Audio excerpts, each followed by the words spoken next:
করে তোকে বলবো তুই কে আমার, আর না সাথে চলবো সব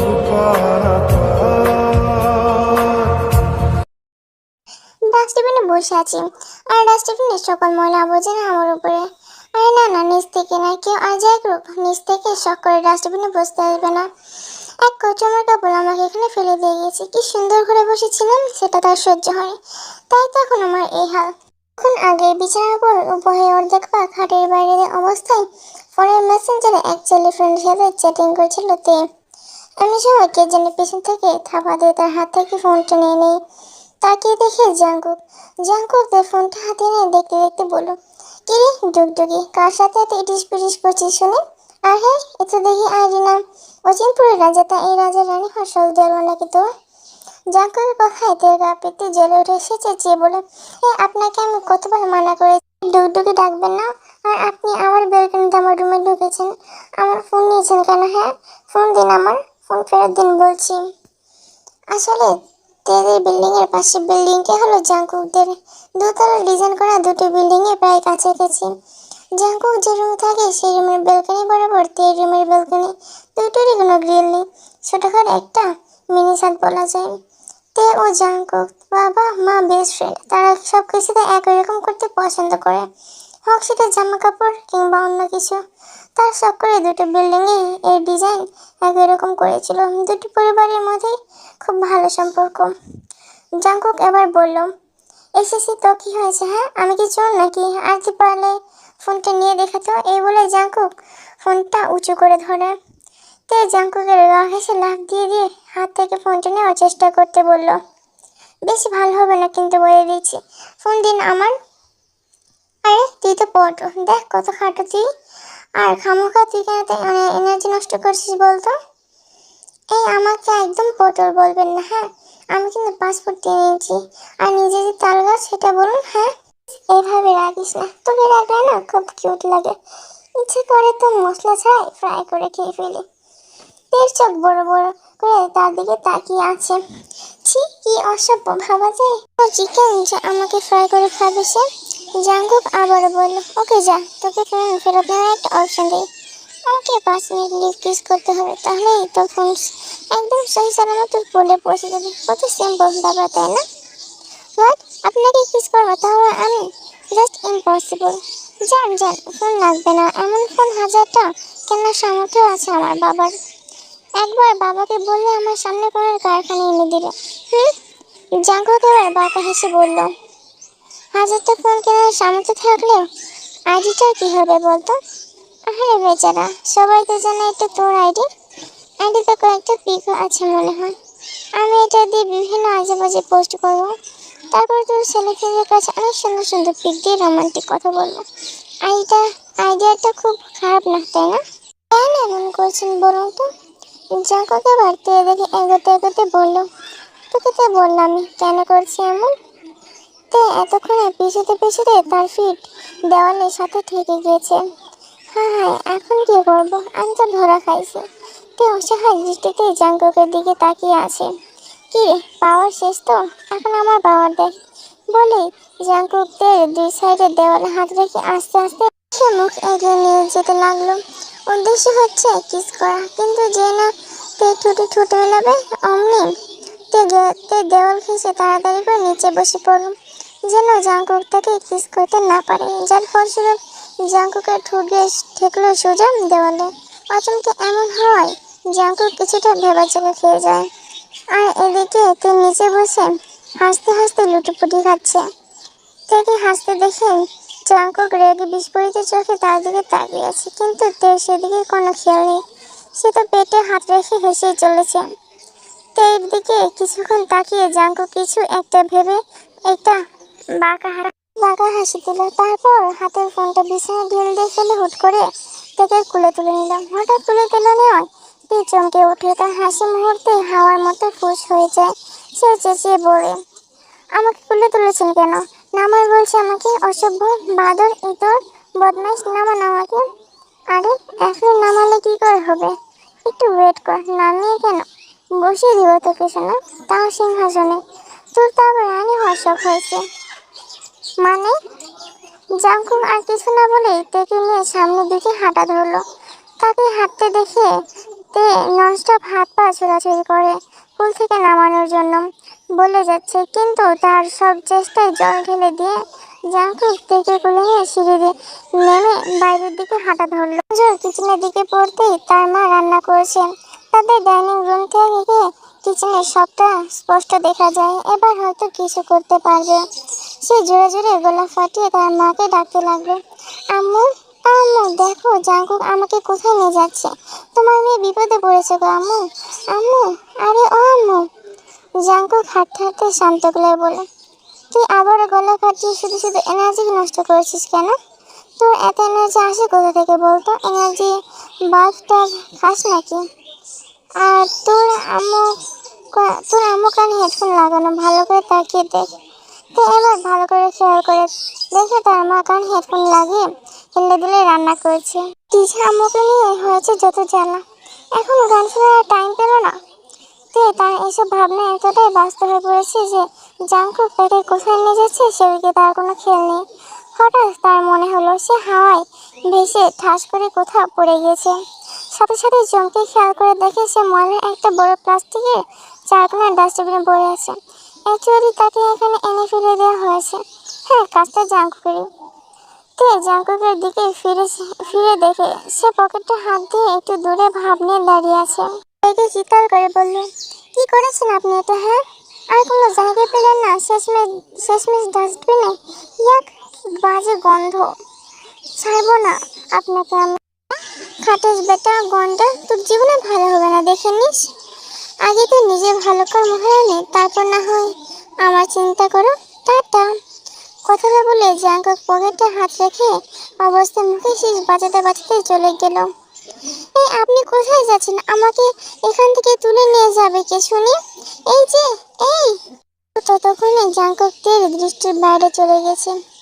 এখন বাড়ির মেইন দরজার সামনে দাঁড়িয়ে আছে তে, আর তার সামনে কোমরে দুই হাত রেখে ভ্রু কুচকে রেখে তার দিকে তাকিয়ে আছে তার মা মিসেস লিসা। উদ্দেশ্য অনেক কিছুতে এই নোংরা অবস্থায় থেকে ঘরে ঢুকতে দিবে না। তে এবার বিরক্ত নিয়ে বলল, কি হয়েছে আম্মু? এভাবে পথ আটকে সামনে দাঁড়িয়ে আছো কেন? চলো আমি ভিতরে যাব। আগে তুই বল, এই বাজে অবস্থা হলো কি করে? কি করে আবার? তোমার ওই সোনার টুকরো জাংকুকের জন্য? তুই আবার ওকে নাম ধরে ডাকছিস? তোকে না কতবার বলেছি ওকে ভাইয়া ডাকবি? সে তোর থেকে গুনে গুনে 3 বছরে বড়। শখ কত নিজের ক্রাশকে ভাই ডাকবো? এর থেকে তো কচু খেতে গলায় দড়ি দিয়ে মরা ভালো। তো কি হয়েছে?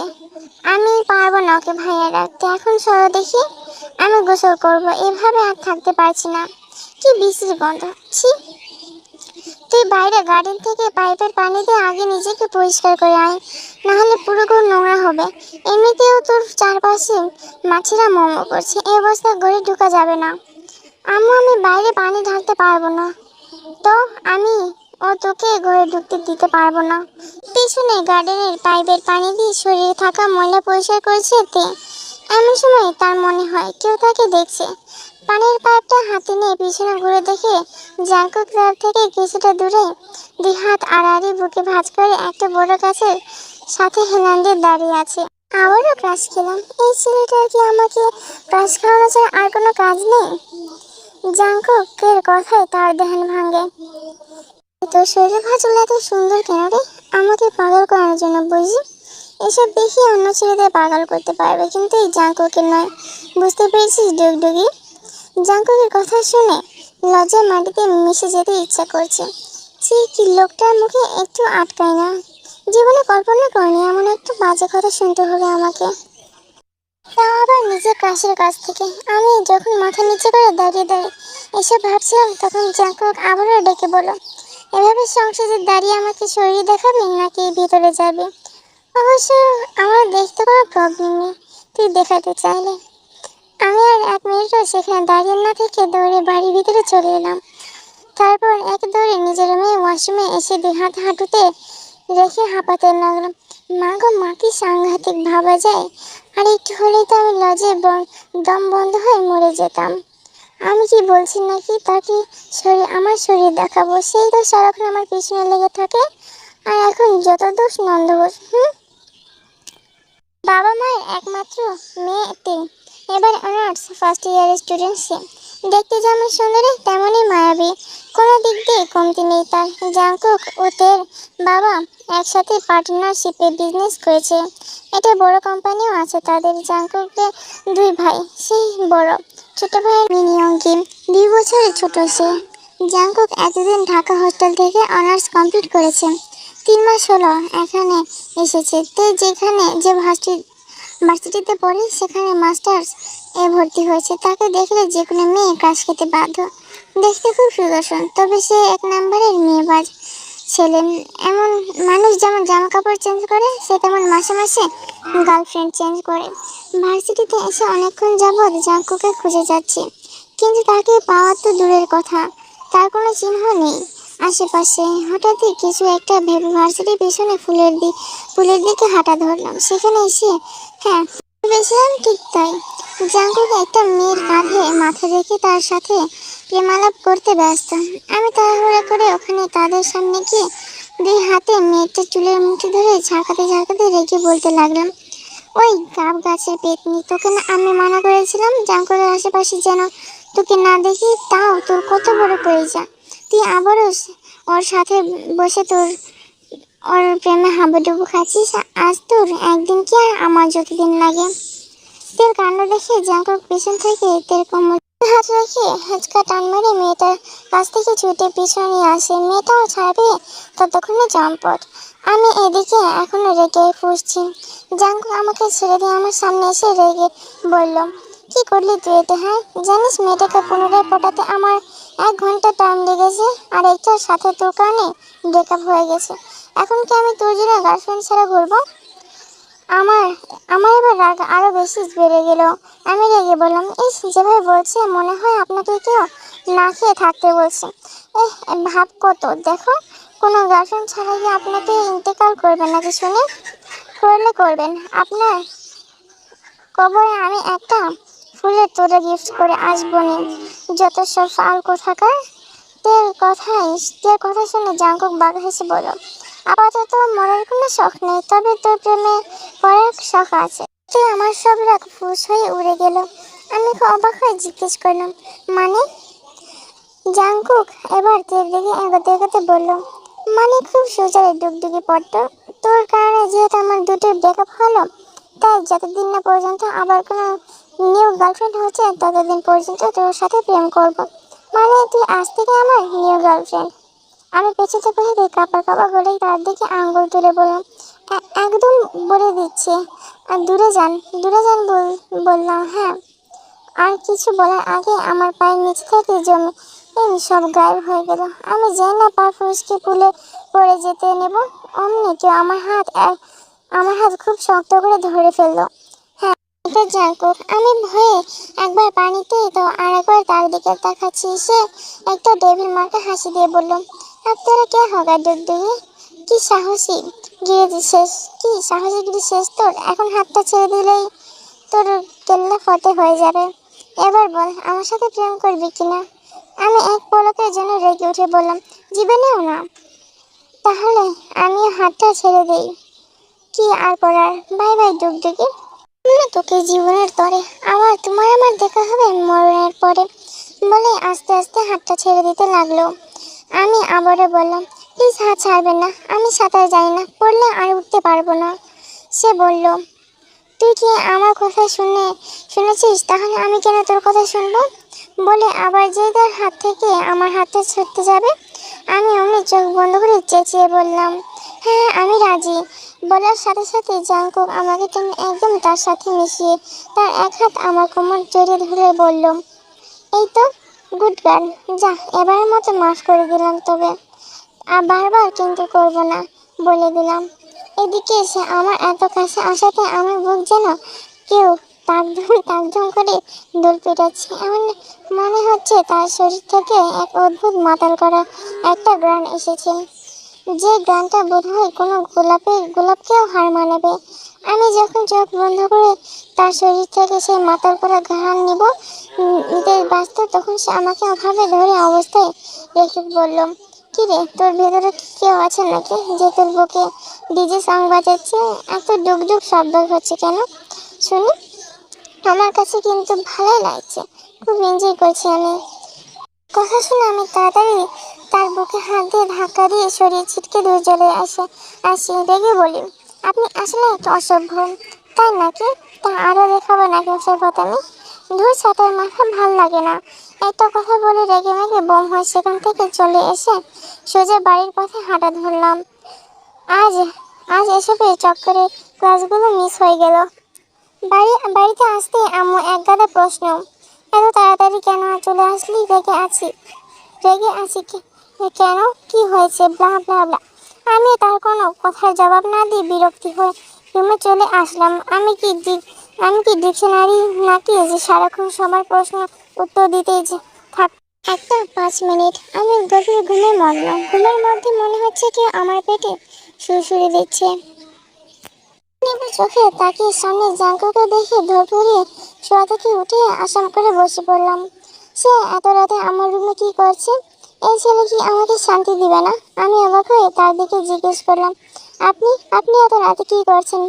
সে সোজা গিয়ে আমার বিছানায় গিয়ে মাথা নিচু করে 2 হাতে পায়ের উপরে পা তুলে শুয়ে পড়ল। ও বলল, তো কোথায় থাকবো শুনি? আমার প্রেমিকার ঘরে আমি আসবো না তো কে আসবে? হ্যাঁ, ওই পাশের বাড়ির টাকলা আঙ্কেল। কে আপনার প্রেমিকা? এখানে তো আমি ছাড়া আর কাউকে দেখছি না। তাহলে আপনার প্রেমিকাটা এখানে আসলো কোথা থেকে? সে আমার দিকে তাকিয়ে ব্যঙ্গ করে বলল, এমা, তোর দেখি ভুলে যাওয়ার রোগটাও আছে। কেন, মনে নেই আজ সকালে কি বলেছি? এবার আমার হট করে সকালের কথা মনে পড়লো। আমি বললাম, হ্যাঁ মনে আছে। তাই বলে কি আপনি এত রাতে হুটহাট করে আমার ঘরে চলে আসবেন নাকি? তা আবার আমার বিছানায় শুয়ে আছেন।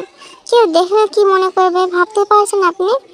জাঙ্কুক নড়ে চড়ে আরেকটু আঁচ করে শুয়ে বলছে, যে যাই বলুক না কেন, আই ডোন্ট কেয়ার। আচ্ছা শোন, তুই আজ থেকে ওসব গেঞ্জি টেঞ্জি পরে ঘুমাবি না, বুঝলি?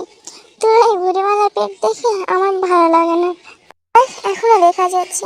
আমি আমার পেটের দিকে তাকিয়ে দেখি টি শার্টটা কুচকে অনেকখানি উপরে উঠে গেছে। ডিম লাইটের আলোতে সবকিছু বেশ স্পষ্টই দেখা যাচ্ছে। আমি তাড়াতাড়ি করে টি শার্টটা নিচে নামিয়ে নিলাম। এবার খুব লজ্জা লাগছে আমার সামনের বেটে লুচ্চা। হঠাৎ করে একটা কথা মনে পড়তেই তাকে হালকা রেগে ভ্রু কুঁচকে জিজ্ঞেস করলাম, তার মানে ওই সময় আপনি আমার পেটে সুরসুরি দিয়েছিলেন? হ্যাঁ দিয়েছি তো। তো মানে কি, আপনার সাহস হয় কি করে আমার পেটে হাত দেওয়ার? এই শোন, এত বেশি কথা কথা না বলে আগে বলতো, তোদের ঘরে চানাচুর আছে? হোয়াট? চানাচুরতে কি করবেন আপনি? কি করবো, আবার খাবো? তুই কি করছে খুকি, ফিটার খাস নাকি যে এটা বুঝিস না? কি, এত রাতে চানাচুর খাওয়ার জন্য আপনি এখানে এসেছেন? দেশে কি চানাচুর আকাল পড়েছে?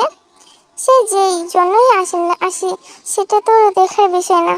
এখন যা তো, যেটা বলছি সেটা কি অনেক না, নিজের বাসায় গিয়ে খান। সে এক এক ঝটকায় শোয়া থেকে উঠে আমার সামনে তার মুখটা এনে বলল, তাহলে তো বাসাটা সেরে ফেলতে হয়। কি বলিস ডুগডুগি? তার কথা শুনে আমি এক মুহূর্ত দেরি না করে তাড়াহুড়ো করে সেখান থেকে চলে আসলাম। যেই পোলা, তার কোনো ভরসা নেই, কখন না জানি কি করবো সে। আচ্ছা, ও কার বিয়ের কথা বলছিল? অল্প চিন্তা করে আমি কি করব? তুই নিজের চরকায় তেল দি। ওই রাম ছাগলের কথা না ভেবে ঘর থেকে চানাচুরের বক্সটা নিয়ে সোজা ঘরে চলে আসলাম। তারপর চানাচুরের বক্সটা এক প্রকার আছাড় মেরে জাঙ্কুকের সামনে রেখে দাঁতে দাঁত চেপে বললাম, নিন বেটে রাক্ষস, খান। খেয়ে জলদি এখান থেকে বিদায় হন দেখি। জাঙ্কুক তের দিকে রেগে ধমক দিয়ে বলে, এই আমাকে কি তোর কোনো ভিখারি মনে হয়েছে এভাবে বলছিস? তোর সাহস দেখে আমি অবাক না হয়ে পারছি না। তুই আমাকে ধমকাচ্ছিস? এখন এখন সব চানাচুর তুই খাবি, এটা তোর শাস্তি। কি বললেন? এসব পাগল ছাগলের মতো এই এক বক্স চানাচুর আমি খাবো? ইম্পসিবল। বাবা হেসে বলল, তাহলে আমার দ্বারাও অনেক কিছু পসিবল। বলে আমার কাছে দুপাশে তার দুই হাত ভর ছেড়ে দিল। আমার প্রাণ পাখিটা এদিকে আকুম বাকুম করছিল ভয়ে, কারণ সে তার নিচের ঠোঁটের এক সাইড কামড়ে ধরে আমার ঠোঁটের দিকে কেমন জানি করে তাকিয়ে আছে। আমি ভয়ে ভয়ে বললাম, কি কি করছে জাঙ্কু? তুই যে চাইছিলি তাই করবে এখন? একটা শয়তানি মার্কা হাসি দিয়ে বিছানা থেকে উঠতে পারছি না। কি করে উঠবো? সারা রাত পুরো এক এক বক্স চানাচুর খেয়েছি। ওই গন্ডার মার্কাটার জন্য এখন আমার পেটের 12টা বেজে রয়েছে। কোনো রকমে শোয়া থেকে উঠে বদ হজমের একটা পিল খেয়ে নিলাম, একটু পর হয়তো ঠিক হয়ে যাবে। তো আর মিস আজকে এই পর্যন্তই, এবং পরের পার্ট পেতে অবশ্যই কমেন্ট বক্সে জানাবে। Bye bye, সারাঙ্গেও।